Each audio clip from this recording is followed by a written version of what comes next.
નમસ્કાર, હું છું અંજલિ રાવલ અને તમે જોઈ રહ્યા છો ન્યૂ ભારત ન્યૂઝ। વડોદરાથી સમાચાર મળી આવ્યા છે કે માંજલપુરમાં નજીવી રકમ માટે માનવતા શરમાવે તેવો કિસ્સો પ્રકાશમાં આવ્યો છે। માત્ર 150 રૂપિયાની તકરારે લોહિયાળ સ્વરૂપ ધારણ કરતા સમગ્ર વિસ્તારમાં ચકચાર મચી ગઈ છે। વડોદરાના માંજલપુરમાં 150 રૂપિયાની નજીવી કિંમત માનવીના લોહી કરતા પણ વધુ આંકવામાં આવી છે।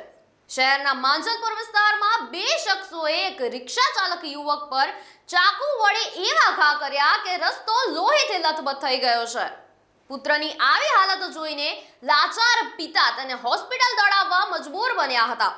લોહી નીતરતી હાલતમાં યુવક અત્યારે હોસ્પિટલના બીજા અને જિંદગી અને મોત વચ્ચે ઝઝૂમી રહ્યો છે।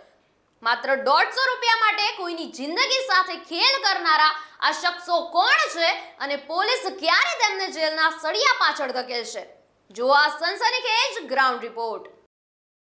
જે ગઈકાલ રાતે એવું થયું, મારો છોકરો કઈ 150 રૂપિયા એમના ભાઈ માંગતેલો, તો એ લોકો પાસે માંગવા ગયો 150 રૂપિયા કે ભાઈ મારા 150 રૂપિયા મહેનતના છે, તમે મને પાછા આપો। તો એ ઘર પાસે ગારો ગલત કરવા લાગ્યા।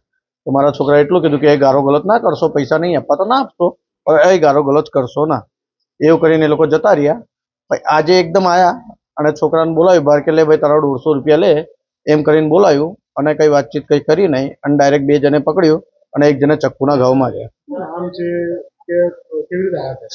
એ લોકો રિક્ષામાં આવેલા, એકનું નામ કાર્તિક છે અને એકનું નામ સિકંદર છે, બીજાના બે જણના નામ અમે નહીં જાણતા।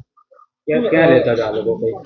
એ લોકો કઈ રે એ અમે નહીં જાણતા, પણ અમારા ઘેર પાસે આવેલા, મારુતિધામ અમરકૃપા સોસાયટી મકાન નંબર 82 ત્યાં આવેલા। મોબાઈલની દુકાન પાસે આ બનાવ થયો છે, મંદિરના સીસી કેમેરામાં બધું આવ્યું છે। તમારો છોકરો શું કરે છે? મારો છોકરો રિક્ષા ચલાવે છે અને એમ ડ્રાઇવિંગ હોય કરે છે, 4 વ્હીલમાં કોઈ ઓર્ડર આવે તો એમ 4 વ્હીલમાં જાય। તમે એક જગ્યા ઉપર કેટલા વર્ષથી રહો છો?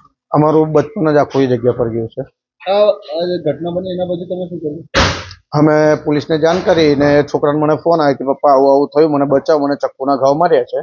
તો હું બીજા ઘેરે હતો, ત્યાંથી હું દોડતો આવ્યો, છોકરાને લઈને મેં એસજી હોસ્પિટલ આવ્યો મારી પર્સનલ બાઇક પર। કેમ પર્સનલ બાઇક? 108 ને બહુ મોડું થતેલું અને એનું બ્લડ વધારે જતેલું, એટલે મેં કીધું કે મારી ગાડી પર લઈ જવું સેફટી રહેશે છોકરાને જીવ બચાવવા માટે। અને આવા જ અપડેટ્સ માટે અત્યારે જ લાઈક, શેર એન્ડ સબસ્ક્રાઇબ કરો ન્યૂ ભારત ન્યૂઝને।